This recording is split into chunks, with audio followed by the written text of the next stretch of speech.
چین زرعی ترقی کے لیے جدید ترین ٹیکنالوجیز اپنا رہا ہے۔ چینی زراعت میں ایک قابل ذکر تبدیلی فصلوں کے انتظام میں مصنوعی ذہانت اور روبوٹس کا متعارف ہونا ہے۔ مزید جانتے ہیں شاہد افراز کی اس رپورٹ میں۔ چین نے دیہی احیاء کی کوششوں کو تقویت دینے کی خاطر زراعت، ثقافت اور سیاحت کے شعبوں کو ضم کرنے والے جدید ماڈلز کے ذریعے دیہی گورننس کو مسلسل فروغ دیا ہے۔ دیہی علاقوں میں بنیادی سماجی اور مالیاتی خدمات اور دیہی احیاء کے لیے ڈیجیٹل پلیٹ فارمز کو بھی بہتر بنایا گیا ہے تاکہ ڈیجیٹل گاؤں کی تعمیر کی حمایت کی جا سکے۔ ملک میں دیہی نشست ثانیہ اور زرعی جدید کاری میں ہونے والی ترقی پر پورے چین کے کاشتکار خوشی کا اظہار کر رہے ہیں۔ ان کوششوں نے دیہی علاقوں کو زیادہ پرجوش اور خوشحال بنانے میں مدد دی ہے۔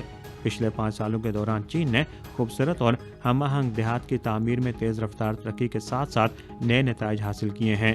اناج کی پیداوار میں نئے ریکارڈ قائم ہوئے ہیں، زرعی جدید کاری میں بڑی پیش رفت ہوئی ہے اور دیہی علاقے رہنے کے لیے زیادہ موزوں ہو چکے ہیں۔